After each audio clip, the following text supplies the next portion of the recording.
কেন হলো? প্রিয় ভাইয়ের আমার, ইসলামী আন্দোলনের আমির এবং নায়েব আমির দেশের কোটি কোটি মানুষের ধর্মীয় এবং আধ্যাত্মিক নেতা, যাদের সহবতে এসে লক্ষ লক্ষ মানুষ তারা কি করেছে? তারা পরিশুদ্ধ জীবন গ্রহণ করেছে। এই সকল আল্লাহওয়ালাদের সামনে সামনে যেরকম বেয়াদবিমূলক উস্কানিমূলক কথা বলা হচ্ছে, আমরা বলে দিতে চাই, মুখ সামলে কথা বলুন।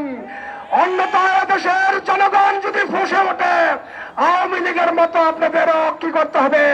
দেশ থেকে পালাতে হবে। প্রিয় ভাইয়ের আমার, আমরা বলে দিতে চাই, জাতিসংঘ, যেই জাতিসংঘ আজকে তারা মানুষের যখন বিশ্বের কোন প্রান্তে সামান্য অমুসলিমদের অধিকার খর্ব হয়, জাতিসংঘ পুরো বিশ্ব নাড়িয়ে তোলে। আজকে আমরা দেখছি বিশ্বের কোটি কোটি মানুষ নির্মমভাবে মুসলমান আজকে তারা হত্যার শিকার হচ্ছে। ফিলিস্তিনের মানবাধিকার তারা ফিরে দিতে পারে নাই। বিশ্বের বিভিন্ন দেশে তারা মানবাধিকার প্রতিষ্ঠা করতে পারে নাই। যে জাতিসংঘ তাদের দেশে মানবাধিকার প্রতিষ্ঠা করতে পারে না, এই জাতিসংঘের মাধ্যমে আমাদের দেশের মানবাধিকার প্রতিষ্ঠার কোনো প্রয়োজন নাই। কাজেই বাংলাদেশে জাতিসংঘের মানবাধিকার অফিস এদেশের মানুষ কোনোভাবে মেনে নিবে না। আমরা বলবো, উপদেশের সরকারকে আপনারা অনুমতি দিয়েছেন, তাদের অনুমতি বাতিল করুন। এদেশে মানবাধিকার অফিস হবে না, হবে না, হবে না। এই বলে আমার বক্তব্য শেষ করছি। আল্লাহ হাফেজ। সংগ্রামী বন্ধুগণ, বিক্ষোভ মিছিল পূর্ব সমাবেশে এখন বক্তব্য রাখবেন ইসলামী আন্দোলন বাংলাদেশ ঢাকা মহানগর দক্ষিণের সংগ্রামী সভাপতি, সংগ্রামী কেন্দ্রীয় যুগ্ম মহাসচিব, সংগ্রামী জননেতা মাওলানা মোহাম্মদ ইমতিয়াজ আলম। বক্তব্য রাখবেন মাওলানা মোহাম্মদ ইমতিয়াজ আলম।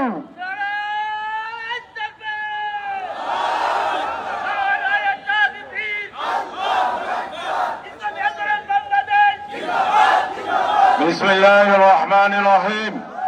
নাহমাদুহু ওয়া নুসাল্লি আলা রাসূলিহিল কারীম। ইসলামী আন্দোলন বাংলাদেশ ঢাকা মহানগর উত্তর ও দক্ষিণ কর্তৃক আয়োজিত আজকের জাতিসংঘের মানবাধিকার তথাকথিত মানবাধিকার কমিশন স্থাপনের প্রতিবাদ, দেশব্যাপী আইন শৃঙ্খলা পরিস্থিতির অবনতি, চাঁদাবাজি বন্ধ এবং জুলাই যোদ্ধাদের উপর গোপালীদের আক্রমণের প্রতিবাদে আজকের এই বিক্ষোভ পূর্ববর্তী সমাবেশের কেন্দ্রীয় নেতৃবৃন্দ, সাথী ও বন্ধুগণ, মানবাধিকার কমিশন, আপনারা সিরিয়ায় কি করছেন?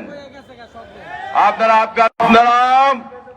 সেই গাজায় তার নিতে যাওয়া পানির জন্য হাহাকার করা ইসরায়েল কর্তৃক যখন শিশুদেরকে হত্যা করা হয়, তখন জাতিসংঘ কি করে?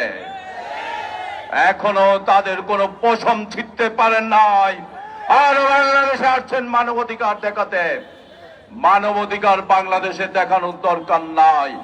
বাংলাদেশের মানুষ অনেক মানবিক। এই জন্যই মানবিক মানুষরা সন্ত্রাসী স্বৈরাচারী হাসিনাকে খেদাইতে পারছে।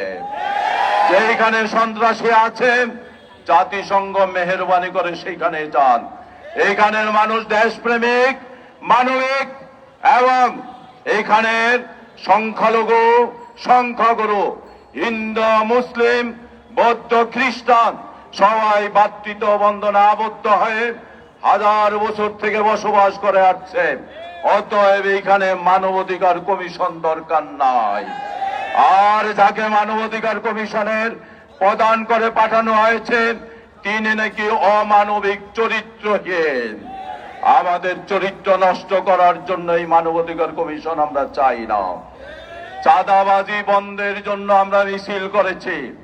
বিভিন্ন জায়গায় হয়তো একটু সীমা লঙ্ঘন হয়েছে, এই জন্য আমরা দুঃখিত।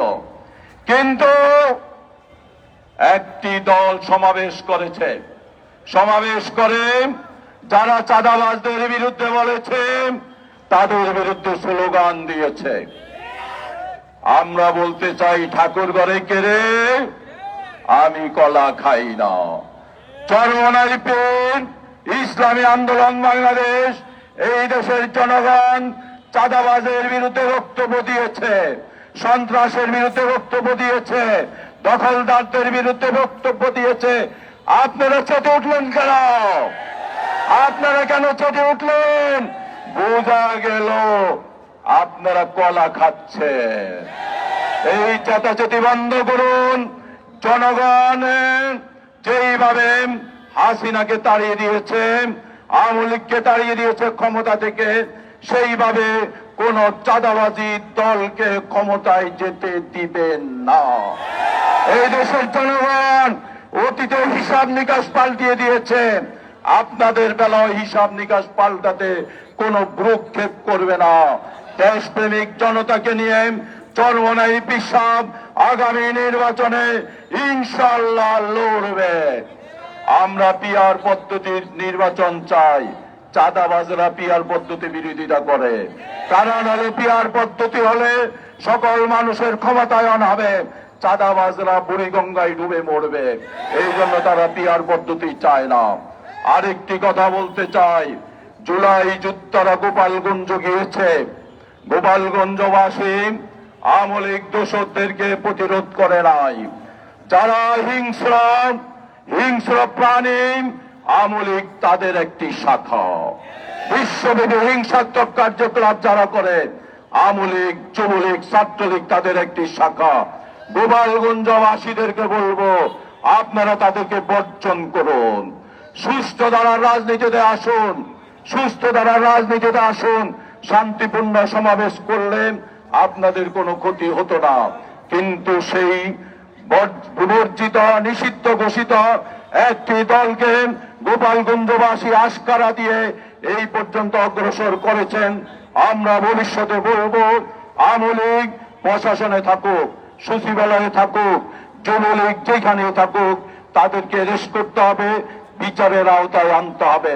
যেই পর্যন্ত বিচারের আওতায় না আনা হবে, তারা এরকম আস্ফালন করতেই থাকবে। চোর কখনো অভ্যাসগত চুরি বন্ধ করতে পারে না, ডাকাতি বন্ধ করতে পারে না। আসুন পুরা দেশব্যাপী আমরা চাঁদাবাজদের বিরুদ্ধে প্রতিরোধ গড়ে তুলি। আইন শৃঙ্খলা উন্নয়নের জন্য সরকারকে বলছি। এই বলে আমার বক্তব্য এখানে শেষ করছি। সবাইকে ধন্যবাদ। আসসালামু আলাইকুম ওয়া রাহমাতুল্লাহি ওয়া বারাকাতুহু।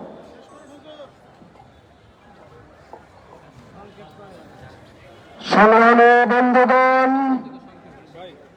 বিক্ষোভ মিছিল পূর্ব সমাবেশে এখন প্রধান অতিথির বক্তব্য রাখবেন ইসলামী আন্দোলন বাংলাদেশের সংগ্রামী মহাসচিব, সংগ্রামী জননেতা অধ্যক্ষ হাফেজ মৌলানা ইউনুস আহমদ।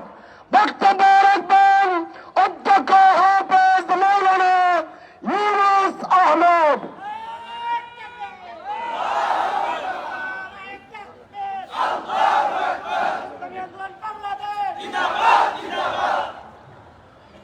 আসসালামু আলাইকুম রহমতুল্লাহি ওয়া বারাকাতুহু। নাহমাদুহু ওয়া নাশকুরুহু ওয়া নুসাল্লি আলা রাসূলিল কারীম। ইসলামী আন্দোলন বাংলাদেশ ঢাকা মহানগর উত্তর ও দক্ষিণ কর্তৃক আয়োজিত আজকের এই বিক্ষোভ মিছিল পূর্ব সমাবেশের মহতরম সভাপতি, মহানগর নেতৃবৃন্দ, সাংবাদিক বন্ধুগণ, সর্বস্তরের ভাইরা, গত বছর এই দিনেও বাতাসে টিয়ার সেলের গন্ধ চলছিল, বুলেটের আওয়াজ চলছিল, আহতদেরকে নিয়ে হসপিটালে দৌড়াদৌড়ি চলছিল, আর শহীদদের লাশ নিয়ে কান্নাকাটি চলছিল। তার আজকে আমাদের মাঝে নাই। যারা দুনিয়া থেকে চলে গেছেন তাদের জন্য জান্নাতুল ফেরদাউস কামনা করি। যারা অসুস্থ অবস্থায় কাটাচ্ছেন তাদেরকে আল্লাহ পাক সুস্থতা দান করেন। আর আমরা এই অন্তর্বর্তীকালীন সরকারকে বলতে চাই, শহীদ পরিবারের এখনো পুনর্বাসন পুরোপুরি হয় নাই, আহতদের চিকিৎসা এখনো গাফিলতি রয়ে গেছে। এদিকে নজর দিন। শত শত ছেলে মেয়েরা, আমার ভাই বোনেরা যে কারণে রক্ত ঢেলে দিয়েছিল, বুকের রক্ত, যে কারণে, সেই কারণটা আবার আমরা নজরে দেখছি। চেয়েছিল তারা একটা বৈষম্যহীন রাষ্ট্র, বৈষম্যহীন বাংলাদেশ। তারা চেয়েছিল এমন একটা বাংলাদেশ, চাঁদাবাজি থাকবে না, খুন খারাপি থাকবে না, দুর্নীতি দুঃশাসন মুক্ত একটা দেশ আমরা খুঁজে পাবো। কিন্তু আমরা কি দেখছি? এই এত রক্ত বিনিময়ে আমরা কি পেলাম? এখনো সেই চাঁদাবাজির আওয়াজ ময়দানে শোনা যায়। খুন খারাপি বন্ধ হয় নাই, ব্যবসায়ীরা নিরাপদে ব্যবসা করতে পারে না, গাড়ি চালকেরা রাস্তায় নিরিবিলি রাস্তায় গাড়ি চালাতে পারে না। আমরা কি দেখছি? যেমন অবস্থা ছিল তার কোনো পরিবর্তন হয় নাই, বরং কোনো কোনো জায়গায় অত্যাচার জুলুম হয় দিনে আরো বেড়ে গেছে। আপনারা লক্ষ্য করেছেন, এদেশের মানুষ কখনো দাবি করে নাই মানবাধিকার কমিশন গঠন করতে হবে, তাদের অফিস বাংলাদেশ হবে, কেউ দাবি করে না, মিছিলও হয় নাই। হঠাৎ করে কেন তাদের এই অনুমোদনটা দেওয়া হলো? আর অনুমোদন দেওয়ার পরপরই দেখছেন আবার সেই জঙ্গি নাটক শুরু হয়ে গেছে। আপনারা জানেন, কিছুদিন আগেও স্বরাষ্ট্র উপদেষ্টা বলেছিলেন আমাদের বাংলাদেশে কোনো জঙ্গি নাই। কিন্তু জঙ্গি নাটক কোন জায়গা থেকে শুরু হলো? আমরা এই তথ্য প্রমাণ নিয়ে বিচার দাবি করছি। কারণ নাটক সাজাচ্ছে, এই নাটকের নির্মাতা যারা, অভিনেতা যারা, সবাই বিচার করতে হবে। আজও জঙ্গি নাটক আমাদের দেখতে না হয়। আমার ভাইরা, এই জুলাই আগস্ট গণঅভ্যুত্থানের পর আমরা দাবি করেছিলাম প্রত্যেকটা সেক্টরে সংস্কার প্রয়োজন। সংস্কার না হলে কি হয় আপনারা দেখেছেন, গোপালগঞ্জের ঘটনা দেখেছেন। জুলাই যুদ্ধ যারা গিয়েছিল তাদের উপরে কেমন আক্রমণ করা হয়েছে, নৈরাজ্য সৃষ্টি করা হয়েছে। আমরা তীব্র নিন্দা জানাই। বোঝা গেল এখনো প্রশাসনের মধ্যে সেই পেদাত্তা রয়ে গেছে। ভাইরা লক্ষ্য করেছেন, মোড়ে মোড়ে, বেবি স্ট্যান্ডে, বাস টার্মিনালে, লঞ্চ টার্মিনালে এখনো চাঁদাবাজি চলছে। আমার ভাইরা এই জন্য বলেছেন প্রত্যেকটা সেক্টর, বিশেষ করে প্রশাসন, বিচার বিভাগ সবই সংস্কার প্রয়োজন। শুধু তাই না, নির্বাচন কমিশনের সংস্কারের কথা বলেছিলাম। কেন? নির্বাচন কমিশনের সংস্কার না হলে আবার সেই পূর্বের জায়গায় ফিরে যেতে হবে। আবার সেই সিস্টেমে প্রচলিত পদ্ধতি নির্বাচন হলে আবার সেই সন্ত্রাসীরা দায়িত্ব পাবে, আবার তারা দেশ পরিচালনা আসবে, আবার চাঁদাবাজি বাড়বে, দুর্নীতি বাড়বে, দেশের সম্পদ বিদেশে পাচার হবে। এর জন্য আমরা চেয়েছি পিআর সিস্টেমের নির্বাচন, যাতে করে প্রত্যেকটা ভোটারের ভোটকে মূল্যায়ন করা যায় এবং প্রত্যেকটা দলের প্রতিনিধি সংসদে যায়, যাতে একটা জাতীয় সরকারের একটা রূপ নেয়, যাতে করে এদেশে সংশয় থাকবে না, সন্ত্রাস থাকবে না, দুর্নীতি থাকবে না, মিলেমিশে দেশটাকে সুন্দরভাবে গড়ব। কিন্তু এক শ্রেণীর মানুষ পিআর চাচ্ছে না। সেদিন একজন বলছে না তারা বোঝে না তাই চায় না। আমি বলেছি না, বোঝে এই জন্যই তারা চায় না। কেন? পিআর সিস্টেম আসলে আর সেই দুর্নীতি চলবে না, পেশি শক্তির প্রভাব চলবে না, আর মস্তান সন্ত্রাসী মহড়া দেখা লাগবে না। এই জন্য তার পিআর চাচ্ছে না। আপনারা জানেন, প্রায় পৃথিবীতে 91টা দেশে পিআর সিস্টেম আছে। কেন চাচ্ছে না? আপনারা স্পষ্ট হয়েছেন। আমরা বলতে চাই, এমন কোন সরকার সামনে এদেশের মানুষ দেখতে চায় না যে সরকার এসে আবার জুলুম অত্যাচার করবে, আবার রক্তপাত ঘটাবে, আর দুর্নীতি সয়লাভ বয়ে দেবে। এটা দেশের মানুষ চায় না। আসুন সবাই মিলে দেশটাকে সুন্দরভাবে গড়ি। যেসব বিশেষ করে প্রয়োজনীয় সংস্কার যেখানে প্রয়োজন সেটা আপনারা করবেন। যদি না করেন, আবার যদি দেশে নৈরাজ্য সৃষ্টি হয়, এই বর্তমান যে অন্তর্বর্তী সরকার তারাই দায়ী থাকবেন। আমি বিশেষ করে অন্তর্বর্তীকালীন সরকারকে দাবি করে বলতে চাই, আমরা আহ্বান জানাই, আপনারা নজর দিন, খবরদার এদেশের জন্য আবার নৈরাজ্য দেখতে না হয়, সন্ত্রাস দেখতে না হয়, চাঁদাবাজি দেখতে না হয়, খুন খারাপি দেখতে না হয়। আপনার দায়িত্ব পালন করবেন, যেমন আপনার দায়িত্ব পেয়েছিলেন সুনামের সাথে, আবার যেন দুর্নাম নিয়ে অপদস্থ হয়ে আপনাদের বিদায় নিতে না হয়। এটাই আমি পরামর্শ দিচ্ছি। আগামীর জন্য আপনারা আবার পরবর্তী আহ্বানের জন্য অপেক্ষা করবেন। যদি এই নৈরাজ্য দূর না হয়, এখনো যদি এইভাবে সন্ত্রাস চলতে থাকে, চাঁদাবাজি চলতে থাকে, অনিয়ম চলতে থাকে, যে কোনো মুহূর্তে, দিনে হোক রাতে হোক, ইসলামী বাংলাদেশের আমি যখনই ময়দান রাখ দিবেন, আপনার ময়দানে আসবেন তো ইনশাআল্লাহ। আল্লাহ তৌফিক দান করেন।